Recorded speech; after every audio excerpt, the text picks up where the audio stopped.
Shalom, selamat pagi, salam sehat untuk kita semua. Anak-anak dan remaja misioner yang dikasihi Tuhan, salam jumpa kembali bersama Bunda Heni dalam Do Re Mi, doa dan renungan misioner edisi Sabtu 5 Maret 2022 dari Paroki Santo Petrus dan Paulus Argapura.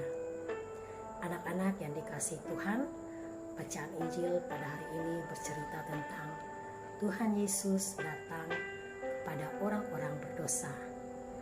Bacaan Injil diambil dari Injil Lukas bab 5 ayat 27 sampai 32.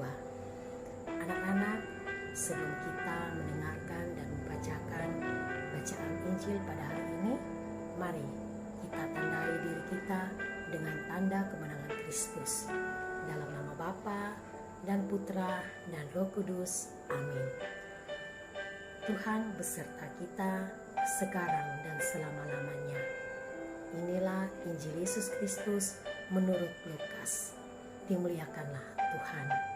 Mari kita baca bersama-sama. Lewi pemungut cukai mengikut Yesus.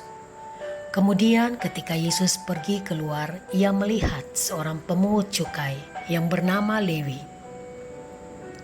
sedang duduk di rumah cukai. Yesus berkata kepadanya, "Ikutlah aku." Maka berdirilah Lewi dan meninggalkan segala sesuatu, lalu mengikut dia. Dan Lewi mengadakan suatu perjamuan besar untuk dia di rumahnya, dan sejumlah besar pemungut cukai dan orang-orang lain turut makan bersama-sama dengan dia. Orang-orang Farisi dan ahli-ahli Taurat bersungut-sungut kepada murid-murid Yesus. Katanya, "Mengapa kamu makan dan minum bersama-sama dengan pemungut cukai dan orang berdosa?"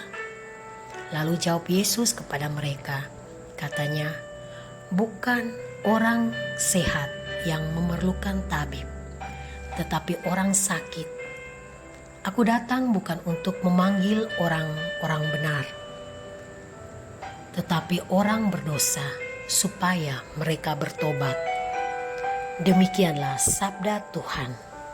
Terpujilah Kristus. Anak-anak dan remaja misioner yang dikasihi Tuhan, tema dari bacaan Injil hari ini adalah ikutlah aku. Tentunya kita semua membutuhkan Tuhan dalam hidup kita. Namun terkadang sikap hati yang keliru bisa menjadi penghalang untuk kita datang kepada Tuhan. Sikap hati yang merasa khawatir, merasa ragu akan semua kebaikan Tuhan dalam hidup kita. Dalam bacaan Injil hari ini, Yesus memanggil Lewi yang bekerja sebagai pemungut cukai. Dan saat itu juga Lewi pun meninggalkan semua dan segala sesuatu dan mengikuti Yesus. Peristiwa itu sangat berarti bagi Lewi, sehingga ia membuat pesta perjamuan besar untuk Yesus. Di antara para undangan yang hadir pula para ahli Taurat dan orang-orang Farisi. Mereka bersungut-sungut karena Yesus makan bersama-sama pemungut cukai dan orang-orang berdosa. Orang Israel membenci para pemungut cukai. Alasannya karena mereka adalah orang yang bekerja untuk menjajal dan sering memungut lebih dari yang ditentukan. Para nabi melarang orang Israel makan bersama-sama orang semacam itu. Anak-anak dan remaja misioner yang dikasihi Tuhan, dari kisah ini kita menemukan sebuah keganjalan. Lewi menemukan Tuhan, sebaliknya ahli Taurat dan orang Farisi tidak.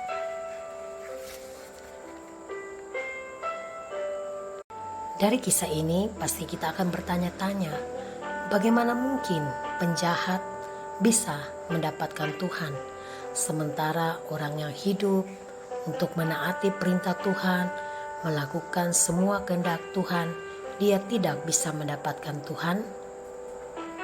Orang yang merasa pantas justru tidak pantas.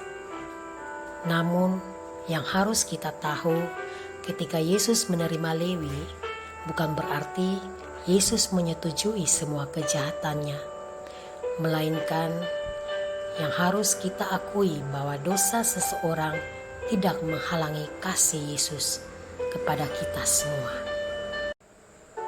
Justru Tuhan merasa sedih jika melihat manusia dalam kubangan dosa.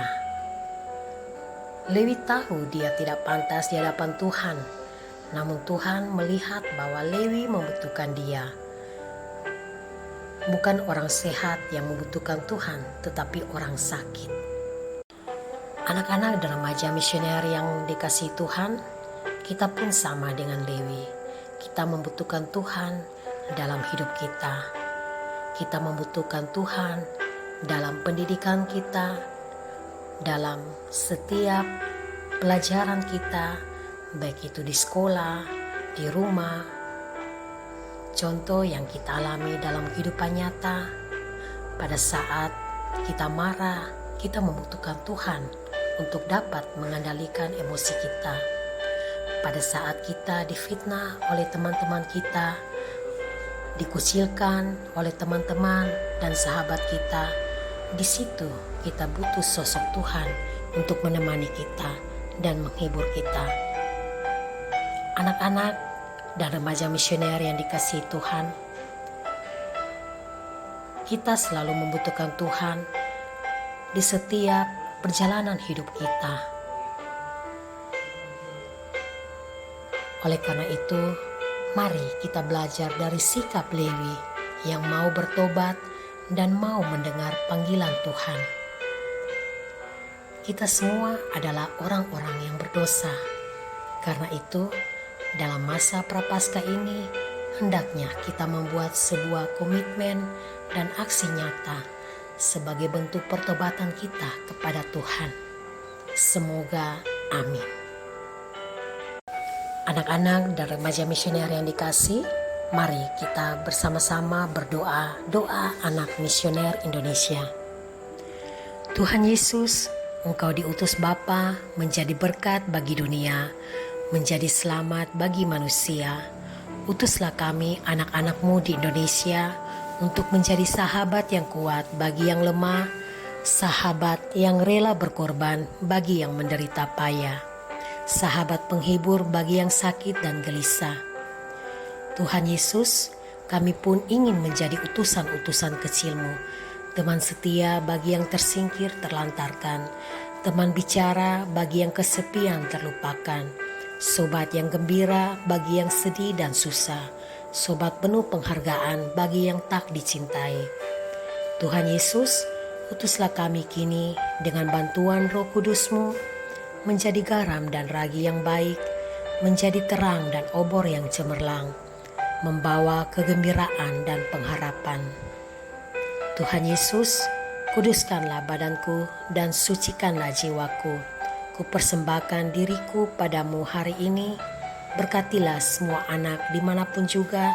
Berkatilah semua orang yang kami jumpai siapapun juga. Amin. Bapa kami yang ada di surga, dimuliakanlah nama-Mu. Datanglah kerajaan-Mu. Jadilah kehendak-Mu di atas bumi seperti di dalam surga. Berilah kami rezeki pada hari ini. Dan ampunilah kesalahan kami, seperti kami pun mengampuni yang bersalah kepada kami.